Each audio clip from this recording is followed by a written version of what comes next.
Bonjour et bienvenue sur cette chaîne dédiée à la parentalité. Je suis Paola Pérez et j'accompagne des familles depuis plus de 10 ans. Et aujourd'hui, je voulais vous présenter le Brain Gym en compagnie de Julia Frimodo. Bonjour Julia. Bonjour Paola. Donc tu accompagnes aussi bien des enfants, des adolescents et des adultes depuis 3 ans. Exactement. Sur Paris de temps en temps et surtout sur Caen. Oui. Et puis par ailleurs, tu es formatrice. C'est bien cela? Exactement. Je forme au stage de Brain Gym, organisation, dynamique du mouvement et cercle de vision qui font partie de l'éducation kinesthésique. Waouh. Sacré programme. Ouais, c'est très chouette, vraiment très chouette. Alors avant de parler plus en avant du Brain Gym, je voudrais savoir ce qui t'a amené à cela. Quel a été ton parcours? Alors mon parcours est particulier, je me suis cherchée. J'avais vraiment la volonté de faire un métier qui me plaise, qui m'épanouisse, et je souhaitais accompagner des personnes dans leur parcours de vie pour qu'ils puissent se trouver, améliorer ce qui leur tenait à cœur, arriver à révéler le meilleur d'eux-mêmes. Donc j'ai pensé à psychologie, j'ai pensé à psychanalyse, je pensais à peut-être psychothérapeute, mais je m'auto-sabotais quand même. Donc je suis plutôt allée vers la philo, mais ce qui m'a beaucoup apporté parce que ça m'a permis de me poser beaucoup de questions sur la vie, de lire des livres qui m'ont permis d'aimer la vie d'autant plus. Et puis j'ai ensuite commencé à faire une psychanalyse. On ne peut pas dire en soi que j'ai fait une psychanalyse parce que je n'ai fait que 6 mois, mais ça m'a déjà beaucoup apporté. Donc là c'était à mes 23 ans. Et puis ensuite j'avais une amie qui allait voir une kinésiologue et elle m'appelait régulièrement pour me dire que c'était super, que ça lui faisait du bien, elle sortait des séances, elle se sentait légère. Donc j'ai eu envie d'expérimenter du coup la kinésiologie pour continuer à travailler sur moi parce que je me rendais bien compte que j'avais des blocages. Je savais aussi que pour accompagner d'autres personnes il est important de travailler sur soi et d'ailleurs je poursuis encore aujourd'hui. Et puis j'avais aussi la volonté de devenir mère un jour et je ne voulais pas reproduire les erreurs qu'ont pu faire mes parents, ou j'avais envie vraiment d'être la mère juste pour moi et pour mes enfants, voilà, sachant que je ne serai jamais parfaite comme toute mère, mais que je ferai de mon mieux comme toute mère. Et donc j'avais dans l'idée de poursuivre cette démarche-là, et j'ai suivi des séances avec une psychologue kinésiologue pendant 1 an et demi. Donc j'y allais toutes les 3 semaines et ça m'a énormément apporté. Et ce qui était intéressant dans cette pratique-là, c'est qu'il y avait...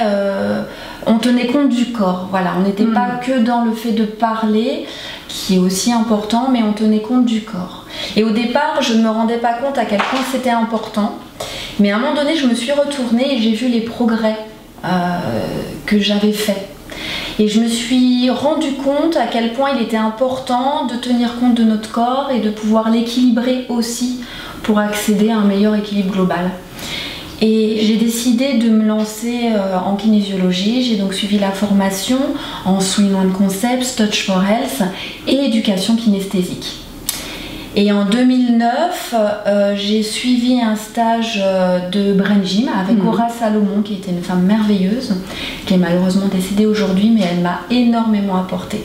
C'est un rayon de soleil. Et la rencontre avec le Brain Gym a été vraiment très chouette, très agréable pour moi.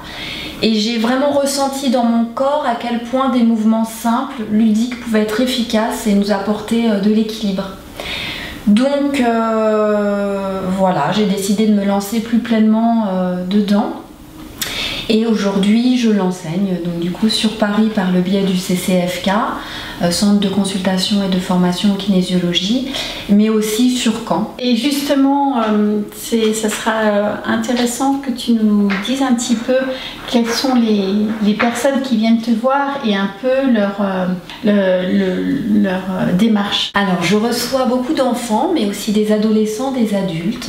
Les enfants qui viennent me voir ont souvent besoin d'améliorer l'apprentissage, de pouvoir favoriser la concentration, la capacité à rester assis en place, à tenir un stylo avec plus de fluidité, de plaisir. Voilà, là ce sont des grosses demandes, mais il y a aussi souvent un lien avec l'émotionnel. Donc un besoin d'apaiser les émotions, de pouvoir les apprivoiser, de garder cette sensibilité qui est une richesse, tout en l'apaisant, en l'apprivoisant, en l'accueillant. Voilà. Les adolescents que j'accueille sont souvent dans une période difficile de leur vie, donc ils ont besoin de pouvoir s'apaiser, aussi là encore apprivoiser les émotions et se sentir mieux, apprendre à se sentir mieux dans leur corps et dans leur tête. Quant aux adultes, alors soit ils viennent là pour une période particulière de leur vie, donc ils souhaitent se sentir mieux pour cette période-là, ou bien ils viennent pour un objectif particulier, comme par exemple pouvoir se préparer un oral pour un concours par exemple. Je reçois également d'ailleurs des étudiants qui ont tendance à être stressés et à perdre leurs moyens lors d'oraux ou d'écrits, donc on peut aussi faire une séance de brain gym pour ça. Et je reçois également des adultes qui souhaitent travailler sur eux, mais travailler au sens noble du terme, pouvoir se sentir mieux dans leur corps, dans leur tête, dans leur vie, voilà. D'accord. Alors si je comprends bien, c'est en fait des exercices qu'on va voir qui sont faciles, ludiques et applicables au quotidien dès la première séance. En fait, ça permet aussi aux personnes d'être autonomes. Absolument. Et de poursuivre. C'est pas, enfin, ce que j'aimerais souligner, c'est justement l'intérêt de cette approche-là, que c'est remettre la personne au centre de sa vie et puis de lui donner les outils qui vont lui permettre de cheminer et de s'approprier ça. C'est exactement ça. D'ailleurs, le brain gym et l'éducation kinesthésique dont le brain gym fait partie n'est pas une thérapie. C'est une approche éducative qui permet de s'équilibrer, d'apprendre à s'équilibrer et d'améliorer l'apprentissage par le biais de mouvements simples, ludiques. Donc c'est vrai que l'idée du brain gym, c'est surtout d'apprendre à s'auto-observer et à s'équilibrer par soi-même et pour soi-même. Après, dans un second temps, on peut accompagner d'autres personnes et leur apprendre à s'équilibrer par eux-mêmes grâce au brain gym. Et d'ailleurs, beaucoup de parents et d'enseignants sont très intéressés par cette approche-là. Et souvent, quand ils viennent se former, c'est pour les enfants, mais ils se rendent compte qu'il est important de passer par eux. Et finalement, ils se rendent compte qu'avec le brain gym et les autres outils de l'éducation kinesthésique, ils vont être à même de s'équilibrer déjà eux-mêmes et ça aura un impact aussi sur leur rapport à leurs enfants ou aux élèves ou même avec les autres personnes avec lesquelles ils interagissent. Donc ils se sentent déjà mieux eux-mêmes et après ils peuvent transmettre ces outils précieux aux enfants. Et c'est ça qui est très riche. Mais c'est vrai que c'est aussi apprendre à s'auto-responsabiliser, apprendre à prendre soin de soi. Ce qu'on a tendance à négliger aujourd'hui. Or, on se rend compte qu'en prenant soin de soi, on peut ensuite donner le meilleur de soi-même. Absolument. Super. Et justement, est-ce que tu peux nous dire un petit peu d'où ça vient, le brain gym? Oui. Alors, le brain gym a été mis en place dans les années 60 par Paul Denison. Paul Denison est un ancien enfant en difficulté scolaire qui a décidé d'accompagner des personnes justement elles-mêmes en difficulté scolaire. Donc il est devenu pédagogue et il a mis en place un centre de recherche d'amélioration de l'apprentissage où il accueillait enfants et adultes. Et il s'est rendu compte que les approches mises en place alors à l'époque n'étaient pas très à l'écoute du fonctionnement de chacun. Et du coup, il a fait des recherches. Il est allé voir du côté de l'optométrie comportementale, il a discuté avec des optométristes comportementaux, il est allé voir du côté de la méthode Feldenkrais, Alexander, Qigong, Yoga, et puis plus tard il a rencontré son voisin Richard Tyler qui était alors spécialiste, enfin qui suivait des cours en kinésiologie appliquée, et puis bon voilà, de là est né le brain gym, et pas que le brain gym d'ailleurs, l'éducation kinesthésique. Et il y a aussi beaucoup de bon sens, voilà. Donc Paul Denison était très à l'écoute déjà de l'auto-observation, être à l'écoute de ce qui se passait dans notre corps, et puis très à l'écoute de ce qu'il pouvait observer chez l'autre. Et ainsi il a pu mettre ces techniques-là qu'il a pu découvrir dans d'autres approches au service de l'amélioration de l'apprentissage. Donc il a simplifié les mouvements et il les a rendus accessibles simple d'accès au quotidien, dans les classes également, parce que c'est vrai que c'est beaucoup utilisé pour les enfants, mais finalement c'est valable pour n'importe quel âge. Oui, c'est ça la magie, quoi. C'est ça la magie, exactement. Et c'est simple, on n'a pas besoin de faire compliqué pour s'équilibrer, on peut passer vraiment par la simplicité. Ce que j'aimerais aussi, c'est que tu nous partages des réussites, ou en tout cas si tu as des exemples.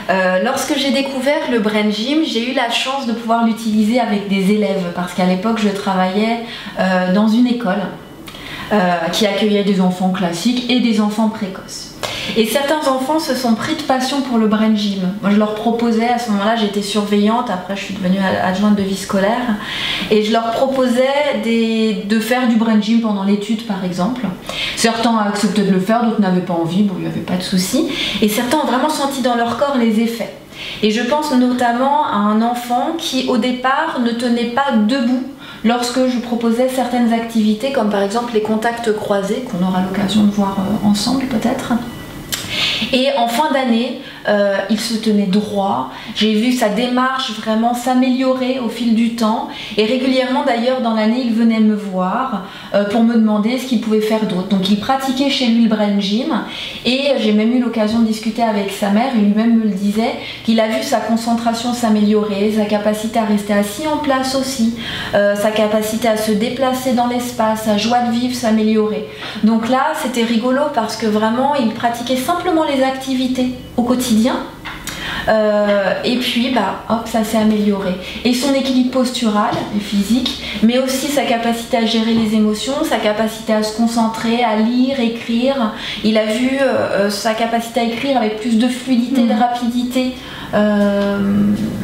s'améliorer, vraiment. Donc ça a été très intéressant pour moi. Et puis de voir que les enfants le pratiquaient avec plaisir. D'autres enfants venaient me voir parfois pour me dire hey, madame, on a expérimenté telle chose. Et, par exemple, regarder un X pendant le contrôle. Moi-même, au départ, j'y croyais pas forcément. Je l'avais pas encore expérimenté dans mon corps à ce moment-là. Et je me souviens qu'ils sont venus me voir à la récréation en courant en me disant hey, madame, on a regardé le X pendant le contrôle et on s'est souvenu de l'information qu'on avait oubliée. Parce qu'il peut être intéressant, lorsqu'on oublie une information, de visualiser un X ou de regarder un X, et là l'information revient. Et voilà, ils ont partagé ça avec moi. Et puis sinon en séance, alors, je pense notamment à un adulte récemment, très terre à terre, que pas forcément ouvert à ces approches-là. Sa femme lui a dit de venir, elle lui a dit écoute, voilà, qui ne tente rien n'a rien, vas-y. Et il devait passer un concours pour être directeur dans une école. Pour devenir directeur, il était assez stressé, surtout pour le démarrage de l'oral. Parce qu'une fois que c'était démarré, il se sentait assez à l'aise. Mais il sentait le stress monter avant. Et donc on a fait une séance de Brain Gym sur cet objectif-là, pouvoir, je ne sais plus comment était formulé l'objectif, mais c'était quelque chose comme parler sereinement face au jury ou démarrer la première phrase facilement. Et puis j'ai eu sa femme au téléphone qui m'a dit que ça s'était très bien passé. Super. Voilà. Donc c'est vrai qu'au départ il stressait à l'idée de pouvoir parler, même le temps d'attente avant de passer dans la salle du jury.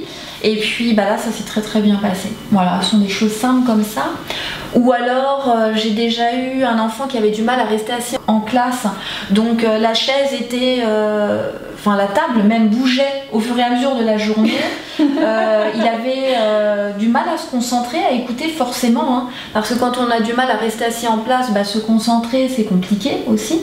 Et puis suite à une séance, voilà, la maman m'a appelé le lundi, on avait eu la séance le samedi. Et la maîtresse a demandé ce qui s'était passé pendant le week-end. Pendant le week-end, parce qu'elle a vu vraiment cet enfant-là, un avant-après, vraiment. Donc l'enfant levait la main, dès qu'elle posait une question, la table est restée en place, il était concentré, il avait le sourire, voilà. Comme quoi il suffit pas de grand chose, donc parfois on a besoin que d'une séance, parfois de plusieurs, tout dépend des objectifs, tout dépend de ce qu'on souhaite améliorer, voilà.